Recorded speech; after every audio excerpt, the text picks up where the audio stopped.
y sabes que nuestra misión como iglesia es poder ser una iglesia cristoabarcante, comprometidos únicamente con la verdad de Jesús y su evangelio, porque a través de Él, de Jesús y del evangelio tenemos una esperanza segura, ¿verdad? En medio de la aflicción, del dolor, del sufrimiento, pero también del gozo.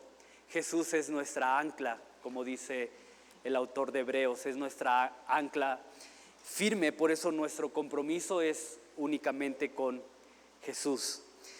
Y por eso te voy a pedir que abras tu Biblia en la carta que el apóstol Pablo le escribe a su discípulo, a su aprendiz, llamado Timoteo, alrededor del año 65, aproximadamente después de Cristo, y 2 años antes de que, de acuerdo a la tradición, Pablo muriera decapitado por órdenes de las autoridades romanas, después de enfrentar un largo proceso de juicio que terminó llevándolo hasta la ciudad de Roma, en donde ahí se dicta su sentencia y es muerto decapitado.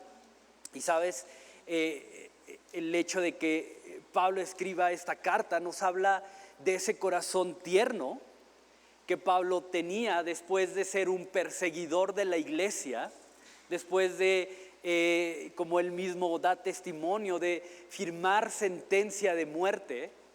Ahora Pablo, bajo este corazón tierno, tiene la capacidad no solamente de seguir a Jesús, sino de convertirse en uno de los pilares más importantes para la propagación del evangelio. Y estando bajo esta condición, ¿no? Esta condición de cárcel, su prioridad era que la iglesia de Éfeso, de la cual precisamente ahora Timoteo estaba a cargo, estuviera recibiendo y estuviera siendo enseñada conforme a lo que Pablo llama la sana doctrina. Y también esto me habla del liderazgo de Pablo. Como Pablo, a pesar de que ahora ha dejado a Timoteo encargado de la iglesia, no es como: Timoteo, ¿sabes qué? Ahí te quedas, ¿verdad? Ahí te haces bolas, ¿no? Ahí a ver cómo resuelves los problemas que se te presentan en el camino. No, podemos ver aún en Pablo ese corazón de líder, que aun cuando él ya no está al frente, donde ya no es, por así decirlo, su imagen, aún él sigue preocupado por esta iglesia en Éfeso, de la cual, te repito, Timoteo está a cargo. Y la principal preocupación de Pablo es que esta iglesia esté recibiendo y siendo enseñada con la sana doctrina. De hecho, la carta a Timoteo es, por su contenido, es considerada una de las 3 cartas pastorales, llevan ese título, y que curiosamente son las 3 últimas cartas que Pablo alcanza a escribir antes de ser muerto, exponiendo de esta manera ese corazón tierno, ese corazón fiel al llamado, que hasta el último momento latió apasionadamente por anunciar el evangelio de Jesús. Y hemos estudiado que parte de las instrucciones que Pablo le da a Timoteo es detener a los falsos maestros que con sus enseñanzas están trayendo divisiones y contiendas entre los miembros de las iglesias. Y ya hablamos de esto. Es interesante ver cómo aquellos que en teoría eran los responsables de fomentar entre los miembros de la iglesia el crecimiento en fe, en amor y unidad, son aquellos que están trayendo divisiones y contiendas y desviando a la gente de la verdad de Jesucristo. Y justamente esta porción que vamos a estudiar hoy, en el capítulo 4, Pablo va a lanzar una advertencia que probablemente es la raíz que está dando origen a todas estas problemáticas en la iglesia de Éfeso. Entonces, acompáñame a 1 de Timoteo, capítulo 4, versículos del 1 al 5. Vamos a estudiar nada más esta mañana. 1 de Timoteo, capítulo 4, versículos del 1 al 5. Pero el Espíritu dice claramente que en los postreros tiempos algunos apostatarán de la fe, escuchando a espíritus engañadores y a doctrinas de demonios, por la hipocresía de mentirosos que, teniendo cauterizada la conciencia, prohibirán casarse y mandarán abstenerse de alimentos que Dios creó para que con acción de gracias participasen de ellos los creyentes y los que han conocido la verdad. Porque todo lo que Dios creó es bueno y nada es de desecharse si se toma con acción de gracias, porque por la palabra de Dios y por la oración es santificado. Padre bueno, gracias porque en ti tenemos esperanza, Señor, porque tú eres nuestra ancla firme que nos permite permanecer arraigados y cimentados en ti, Señor, aun cuando vengan pruebas, aun cuando vengan dificultades, aun cuando vengan vientos contrarios, Señor, tú eres nuestra ancla y eso nos permite no desviarnos o andar a la deriva, Señor, sino que tenemos la seguridad de que debajo de tus alas es nuestro lugar seguro, Padre, y ahí es donde queremos permanecer, Señor. Y Padre, abre nuestros oídos para que podamos entender tus verdades, Señor. Muchos de nosotros quizá venimos hoy con un corazón endurecido por la incredulidad, por un enfriamiento, Señor, en nuestra relación contigo. Otros con un corazón endurecido por una religiosidad, Señor, que sin darnos cuenta quizá hemos caído, Señor. Pero habla a nuestros corazones, Señor, porque tú tienes el poder de cambiar, Señor, un corazón de carne por un corazón de piedra por un corazón de carne que lata apasionadamente por ti, Señor. Y es lo que yo te ruego en esta hora. En el nombre de Jesús. Amén.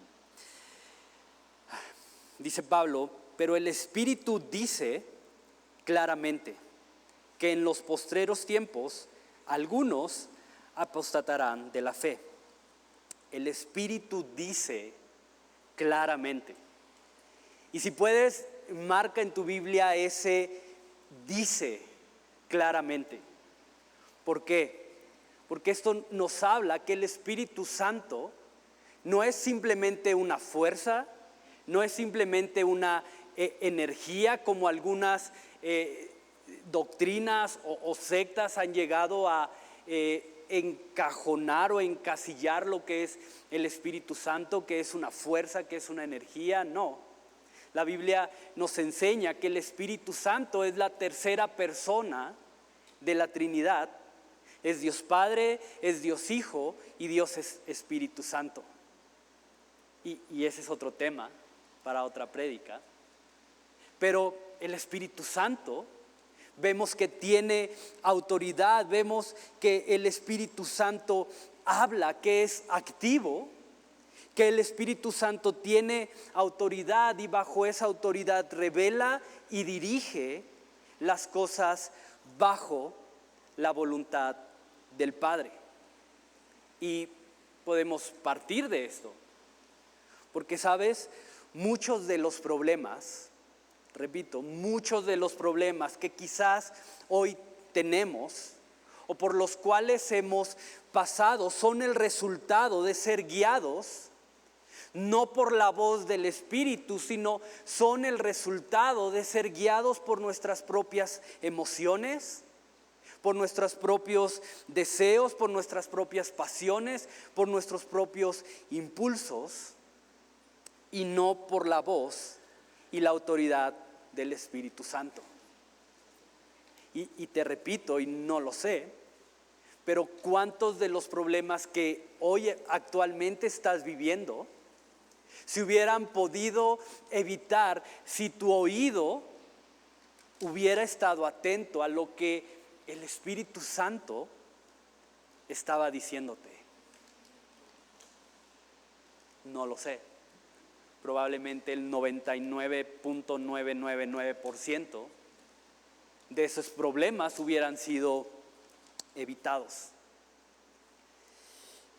Por eso necesitamos estar atentos y aprender a escuchar la voz del Espíritu, porque cuando somos guiados por su voz, cuando seguimos la dirección del Espíritu, es cuando verdaderamente somos fielmente posicionados en el centro de la voluntad del Padre. Y quiero que medites en esto, porque aún Jesús, en su humanidad, vivió una vida completamente dependiente a la voz y a la autoridad del Espíritu. Y si estudias los evangelios, puedes ver claramente como muchas veces Jesús dependió no de lo que él creía, no de la que la multitud pensaba que era bueno, sino de lo que el Espíritu Santo le guiaba a hacer. Y Jesús, lleno del Espíritu, fue llevado al desierto. Jesús, hay una multitud increíble esperándote para que hagas milagros. No, chicos, tenemos que pasar a la otra aldea, porque es lo que el Espíritu Santo me ha indicado. Entonces, aún Jesús, te repito, en su humanidad, vivió una vida completamente dependiente a la voz y a la autoridad del Espíritu. Entonces no podemos pretender vidas que se encuentren verdaderamente dentro de la voluntad del Padre si primero no aprendemos a estar atentos a esa voz que proviene directamente del Espíritu. Sabes, yo no puedo pretender que mi matrimonio se centre completamente en la voluntad del Padre si no estoy atento y presente a lo que el Espíritu tiene que decirme. La forma de educar a mi hija no se va a ajustar a la voluntad del Padre si primero no aprendo a seguir la voz del Espíritu. Yo no puedo estar aquí parado, hablando, dirigiendo, si primero no estoy atento y presente a lo que la voz del Espíritu tiene que hablar o a donde el Espíritu quiere dirigir a su iglesia. No puedo. Porque Jesús lo dijo así: cuando venga el Espíritu, Él los guiará a toda verdad. Y sabemos que esa verdad es Jesús mismo. Yo soy el camino, yo soy la verdad, yo soy la vida. Entonces, cuando hablamos de ser guiados a la verdad, simplemente, entre comillas, digo simplemente, es ser posicionados delante de los pies de Jesús. Y ahí es a donde el Espíritu siempre va a llevarnos. Cuando tú eres guiado por el Espíritu Santo, no te vas a encontrar en otro lugar que no sea adorando con tus rodillas dobladas, siguiendo la voz y la autoridad del Espíritu. Entonces, cuando estamos atentos a lo que la voz del Espíritu dice, siempre vamos a terminar posicionados en el centro de la voluntad del Padre, y ahí es en donde verdaderamente todo prospera y donde verdaderamente todo tiene un valor eterno, en el centro de la voluntad del Padre. Es en esa voluntad donde mi matrimonio va a florecer. Es en esa voluntad donde la crianza de mis hijos va a prosperar. Es ahí, en el centro de la voluntad del Padre, donde cualquier cosa que emprenda, dice Salmo 1, va a prosperar. ¿Por qué? Porque justamente eso, nos estaremos moviendo en la voluntad del Padre. Entonces, ojo con eso. Porque, te repito, el escuchar la voz del Espíritu es algo que tenemos que aprender. Es algo sobre lo cual intencionalmente tenemos que estar dispuestos a aprender. Pablo le va a decir a Timoteo en los siguientes versículos: Timoteo, ejercítate en la piedad.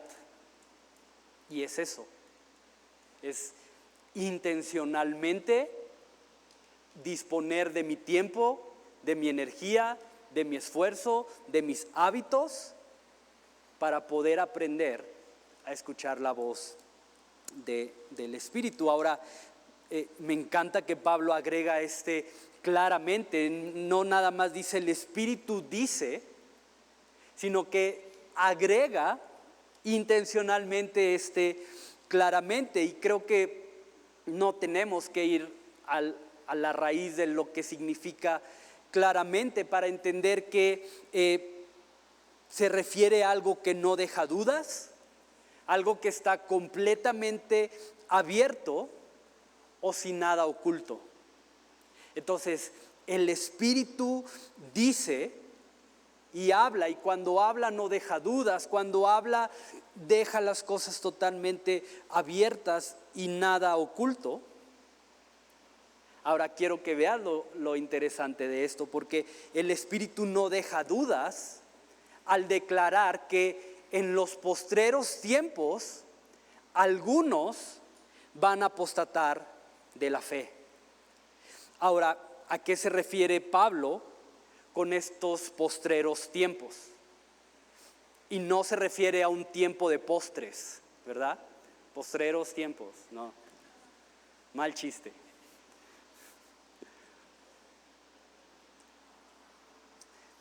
Cuando habla de los postreros tiempos, en la Biblia hay dos palabras en el griego para referirse al tiempo, y la primera es cronos, de donde viene nuestra palabra cronómetro, que es un periodo de tiempo específico, de tal año a tal año, de tal hora a tal hora. Eso es la palabra cronos.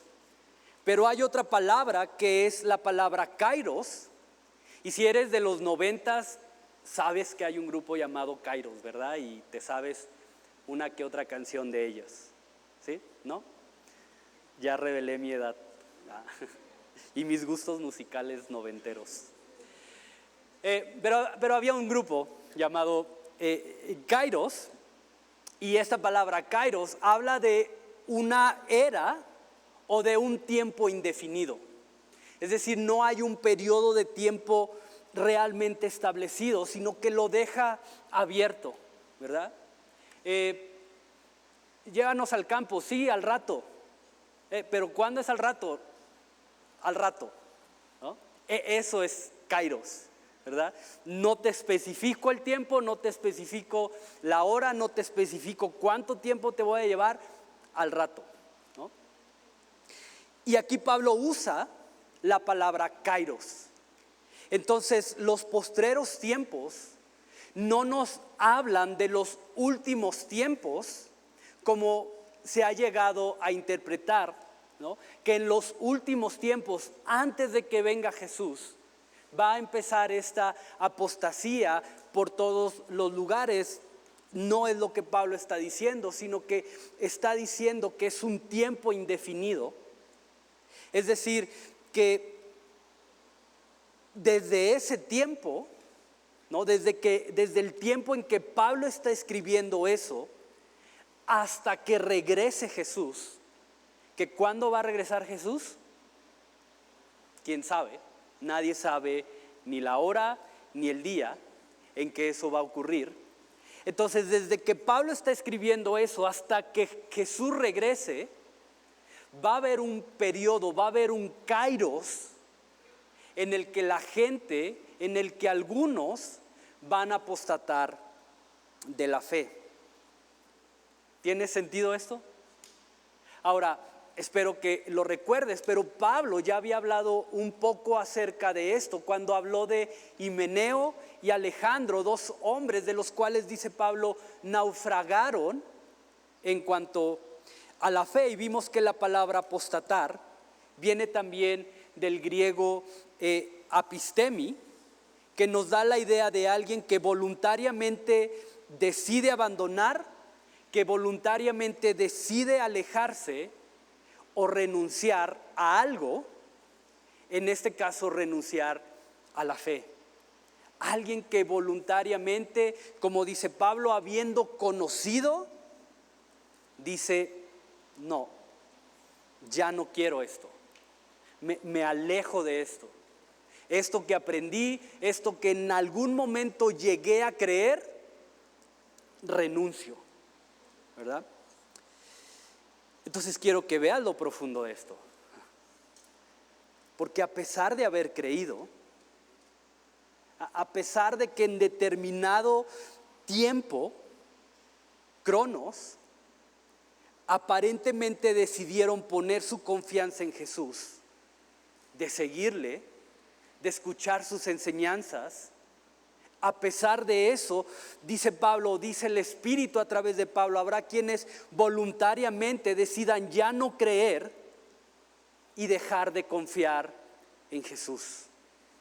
Le dan la espalda a Jesús. Y esto es súper fuerte, porque después de haber creído, después de haber probado, después de haber gustado, después de haber escuchado, después de haber tenido atentos sus oídos, va a haber algunos que van a decir, ya, renuncio a esto, me alejo de esto. Y pudiéramos hablar aquí de cientos y cientos de casos que hemos podido ver de cómo eso es una realidad. Ahora quiero que medites en esto.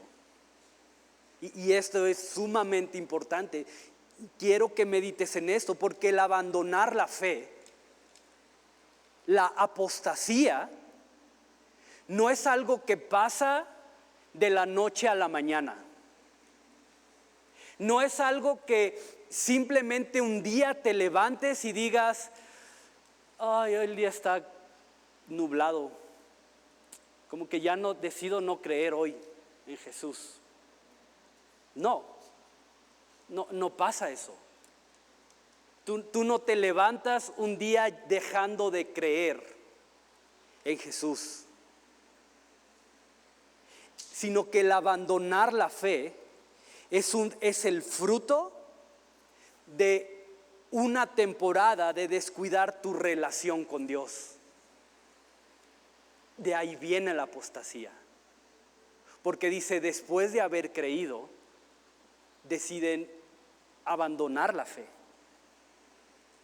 Entonces, ¿de dónde viene la apostasía? Simplemente de esto, de una temporada o como el fruto de una temporada de descuidar tu relación con Dios. El inicio de la apostasía puede verse así. Prefiero jugar 5 minutos más en esto que orar 5 minutos más. Ay, Quique, son 5 minutos, qué exagerado. Es la raíz, es la semilla que tiras para acabar en eso. Prefiero escuchar qué es aquello que el youtuber fulano tiene que decir acerca de este tema, que escuchar lo que Dios tiene que hablarme y quiere hablarme a través de ese libro. Prefiero hacer cualquier otra cosa antes de congregarme y hacer comunidad con la iglesia, como lo dice la Escritura. Así, pequeñas semillas tiradas. Y es eso. El abandonar la fe es el resultado de la acumulación de pequeñas y aparentemente inofensivas decisiones que poco a poco me van alejando del consejo, de la dirección y de la protección de Dios. y cuando menos nos lo esperamos, da ese fruto. Y viene el problema, y como estamos llenos de semillas de apostasía, viene el problema y simplemente termina derribando aquello que creíamos. Entonces, ojo con eso. No son 5 minutos en el celular. No es preferir aquello que fulanito tiene que decirme. Te repito, son pequeñas semillas que vamos tirando en el terreno de nuestro corazón. Y quiero que veas lo profundo de esto, porque Pablo mismo en Romanos 10 dice que la fe viene a través del oír, y el oír la palabra de Dios. Y quiero que veas lo que señala Pablo aquí mismo en el versículo 1, en 1 de Timoteo 4:1, dice: pero el Espíritu dice claramente que en los postreros tiempos algunos apostatarán de la fe, escuchando, y marca ese escuchando a espíritus engañadores y a doctrinas de demonios. Escuchando.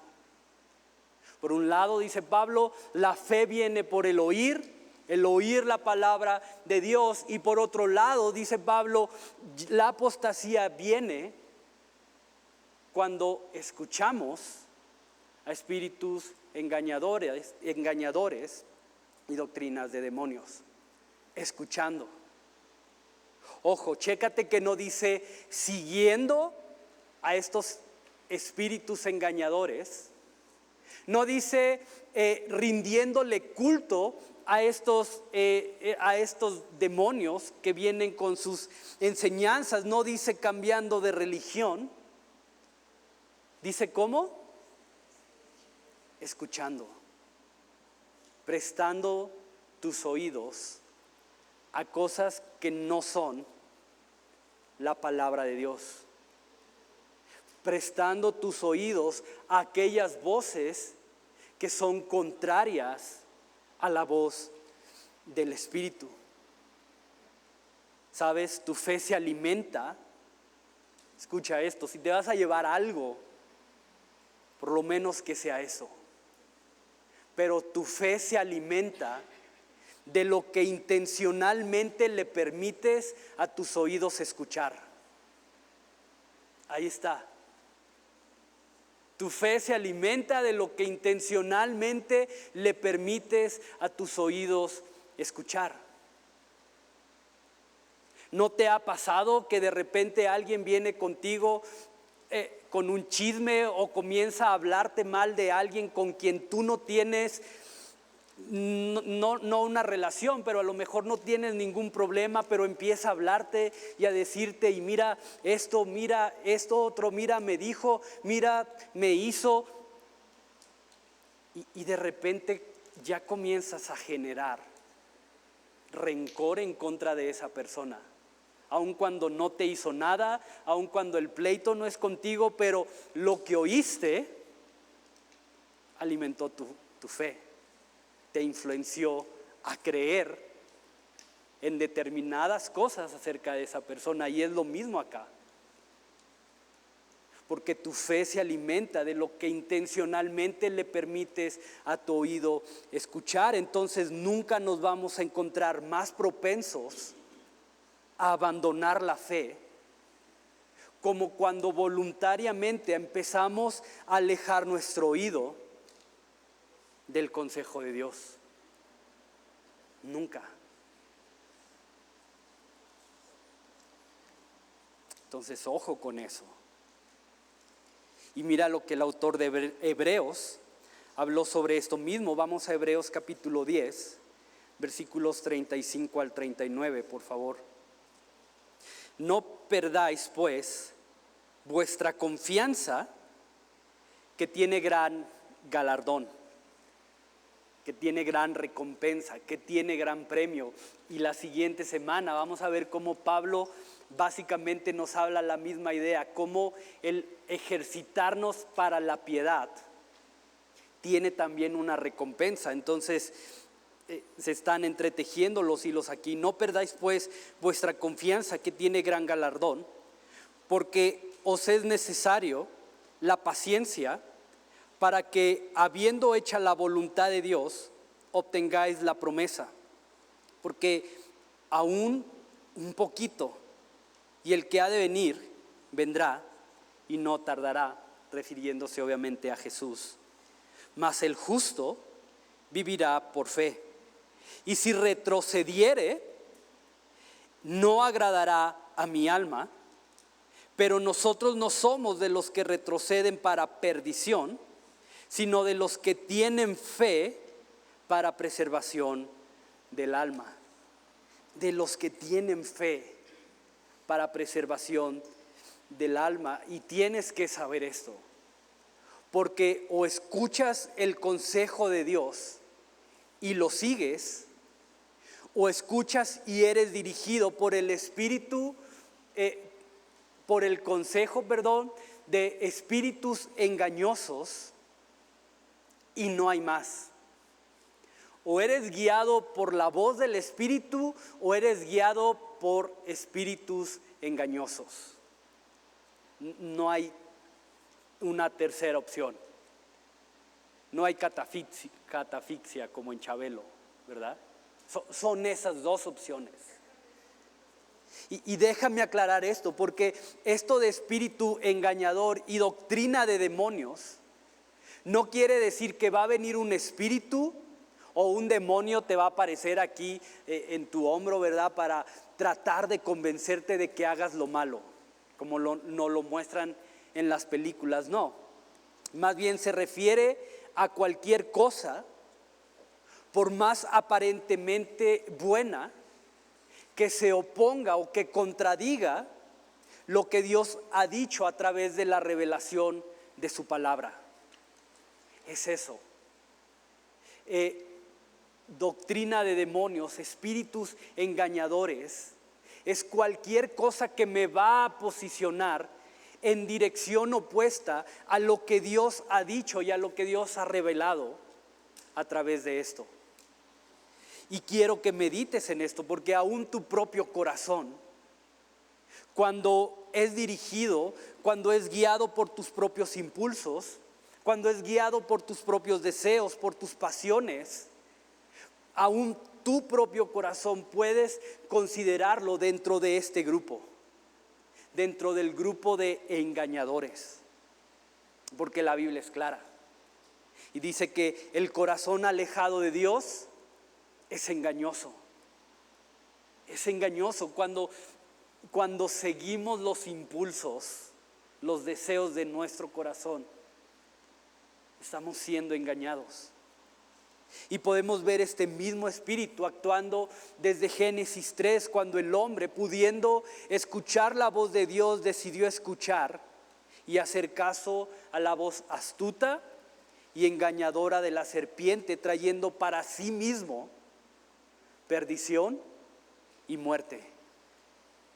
Y es lo que vamos a encontrar cuando somos guiados por esta clase de enseñanza, por esta clase de espíritus engañadores que nos ofrecen el cielo y todo bien y libertad y vivir la vida y la fiesta y experimentar cosas increíbles, pero lo único que vas a encontrar al final de ese camino es miseria, destrucción y muerte. ¿Por quién quieres ser guiado? Es la pregunta. Ahora, no sé si ya te diste cuenta, pero justamente mientras que el Espíritu Santo justamente nos guía a la verdad y a la libertad en Jesús, las enseñanzas que vienen de estos falsos maestros, de estos espíritus, dice Pablo, influenciado por la hipocresía que existe en sus corazones a consecuencia de haber perdido la sensibilidad del pecado, en el fondo terminan conduciéndonos a la esclavitud y a la destrucción. Por eso dice el autor de Hebreos, mantenemos nuestra fe, retenemos la fe para la preservación, para el cuidado de nuestras almas. Porque te repito, cuando somos llevados por espíritus engañadores, vamos a encontrar destrucción, miseria y muerte. Regresa a Timoteo, versículo 2. Por la hipocresía de mentirosos que, teniendo cauterizada la conciencia, prohibirán casarse y mandarán abstenerse de alimentos que Dios creó, para que con acción de gracias participasen de ellos los creyentes y los que han conocido la verdad. Cauterizada la conciencia. Ahora, probablemente esta expresión Pablo la toma de una práctica que se utilizaba en la antigüedad, ¿no? Que los médicos utilizaban con la intención de cicatrizar y de cauterizar o hacer que la piel y los vasos sanguíneos coagularan y que de esta manera ya no siguiera saliendo sangre. Entonces lo que hacían era calentar un pedazo de metal al rojo vivo y ponerla sobre la herida, ¿verdad? Y lo que hacía este método era no solamente coagular la sangre, sino que hacía que la sensibilidad en la zona se perdiera, porque se hacía una especie de ampolla, de callo duro, donde si tú le picabas con algo, pues no había esa sensibilidad. Es como cuando se te hacen callos aquí, ¿verdad? Que te puedes picar y clavarte una aguja y no sientes casi nada. Y esa era básicamente la misma función de la cauterización en temas médicos, y ahora Pablo lo utiliza aquí para referirse a estos hombres que tienen cauterizada la conciencia, que ya no hay un sentimiento, que ya han perdido toda sensibilidad, en este caso a escuchar propiamente la voz del Espíritu. Y está tan cauterizada su conciencia que en lugar de estar guiando a las personas a la verdad, a la libertad en Jesús, que era su trabajo, su función como maestros, estaban desviándolos y alejándolos de descansar en la justicia que es derramada a través de Jesús y su sacrificio. Ahora, te repito, al igual que la apostasía, creo que el hecho de cauterizar la conciencia de esta manera es también algo que va siendo paulatino, ¿no? Es algo que va siendo progresivo, el ir perdiendo la sensibilidad a escuchar la voz del Espíritu, es algo que se va perdiendo poco a poco. Algo que en determinado momento era un grito ensordecedor, de repente comienza a bajar, bajar, bajar, bajar, bajar, hasta que simplemente ya no hay esa voz en tu conciencia diciéndote: hey, eso está mal, hey, cuidado con eso. Hey, cuidado con estar pensando eso. Hey, cuidado con cómo estás tratando a tu esposa. Hey, cuidado con cómo estás invirtiendo tu tiempo. Hey, cuidado en cómo estás gastando tu dinero. Hey, cuidado cómo le estás hablando a la gente. Hey, cuidado cómo estás reaccionando cuando vienen ciertas circunstancias. Cuidado. Y de repente esa voz ya no está. Y es exactamente el resultado de lo mismo, de descuidar tu relación con Jesús. Y es interesante que Pablo señala cuáles son las cosas que estos hombres están prohibiendo, y una es el matrimonio y la otra es abstenerse de ciertas comidas.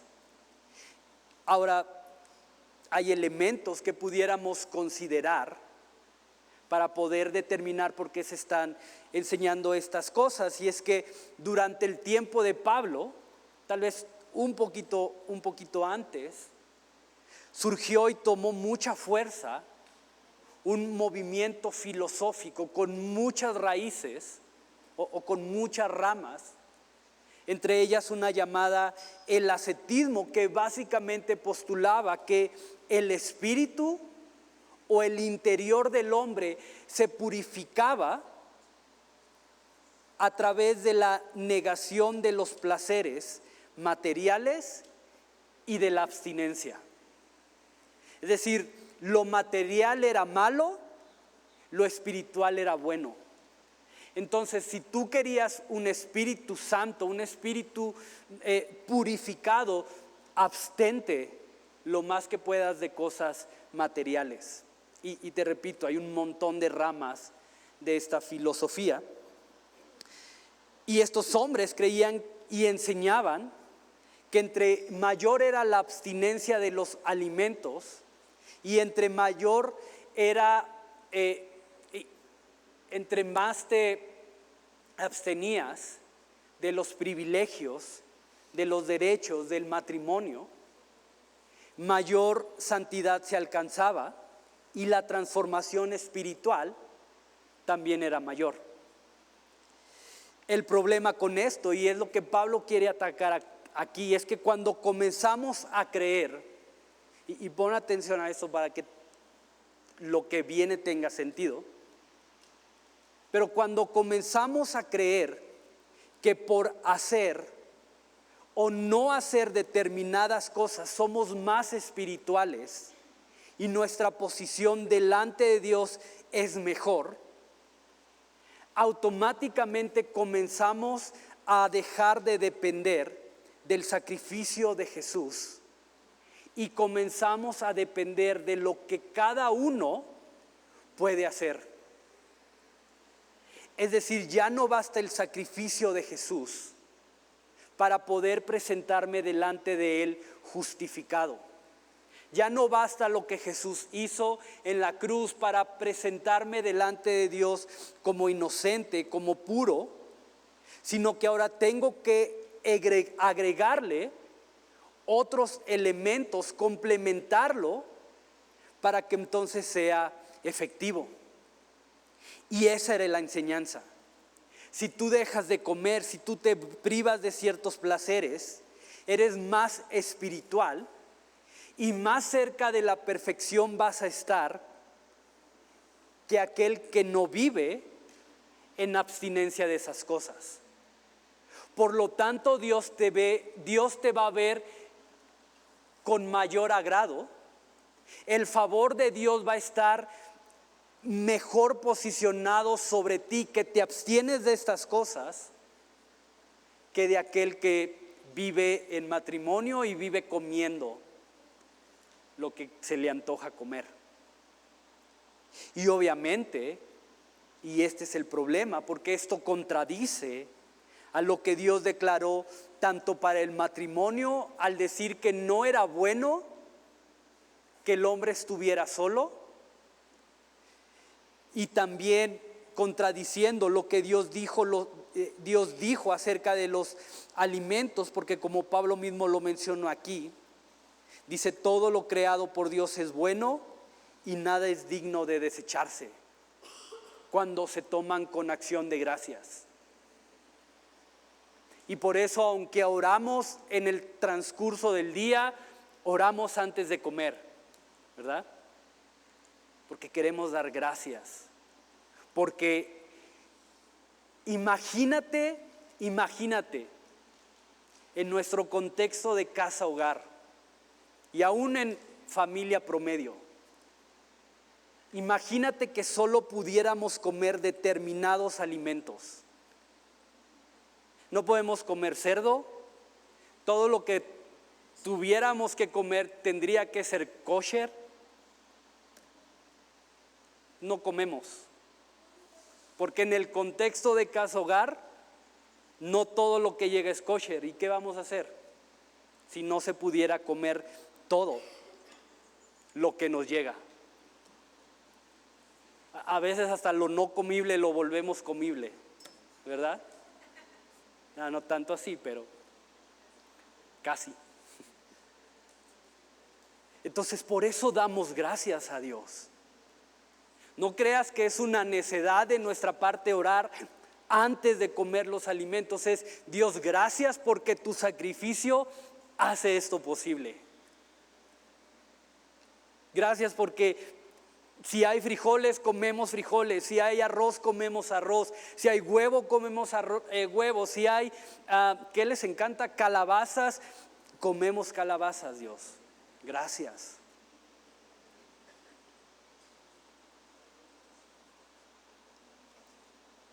Entonces, Dios dice: todo es bueno. Nada es digno de desecharse si se toma con acción de gracias. Y ese es el error. Creer que algo que externamente yo hago me va a cambiar.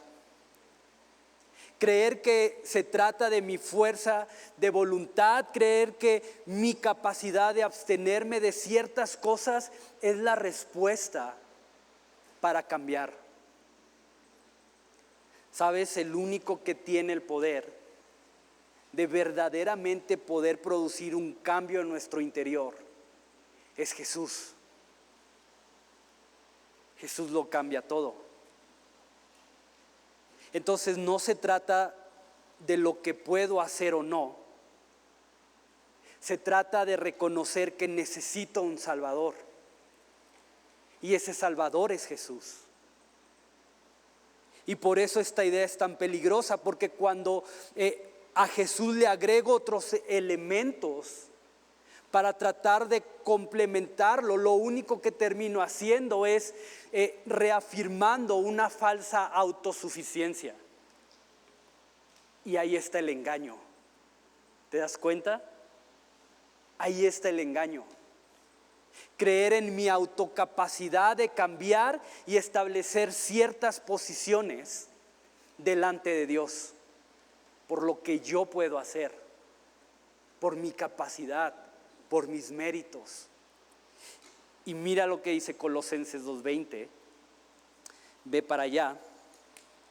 Colosenses, ahora dale para atrás, ¿verdad? De Timoteo. Colosenses capítulo 2, versículo 20.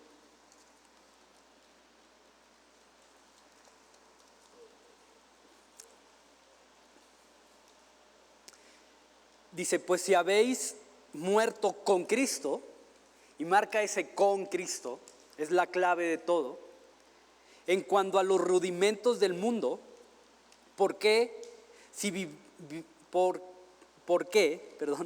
Como si vivieseis en el mundo, os sometéis a preceptos tales como: no manejes, ni gustes, ni aun toques, en conformidad a mandamientos y a doctrinas de hombres, cosas que todas se destruyen con el uso. Tales cosas tienen a la verdad cierta reputación de sabiduría, en culto voluntario, en humildad y en duro trato del cuerpo, pero no tienen valor alguno contra los apetitos de la carne. ¿Te das cuenta? Básicamente es la misma idea. Lo que Pablo está diciendo aquí es que abstenerse de ciertas cosas, de abstenerse de tocar, de probar, de gustar, dice, tiene su mérito, tiene su valor. A simple vista pareciera la respuesta, pareciera sabio autoimponerte estas cosas, pero dice Pablo, el simplemente hacerlo no sirve para cambiar el interior. Puedes con todas tus fuerzas, si yo veo una botella de agua ahí y estoy sediento, puedo con todas mis fuerzas abstenerme de aún tocarla, de verla, pero eso no va a quitarme la sed. Eso no va a producir nada en mi interior, es lo que Pablo está diciendo aquí. Y quiero que medites en esto, porque lo único de vivir de esa manera, de estarme absteniendo, es llevarme a la frustración, porque literalmente solo estamos podando lo que necesitamos arrancar desde la raíz. Entonces quiero que medites en esto, porque no se trata de cuánto te esfuerces, no se trata de cuántas ganas tengas de cambiar, no se trata de cuán cansado estás de caer una y otra vez en lo mismo. Eso no es suficiente. Necesitas a Jesús. Solo Jesús tiene la capacidad, el poder, la autoridad de arrancar desde raíz aquello que nos está haciendo caer. Por eso dice Pablo aquí en lo que acabamos de leer, con Cristo. Y por eso te pedí que lo marcaras, con Cristo. Porque separados de Él, nada podemos hacer, nada podemos cambiar, todo va a seguir igual.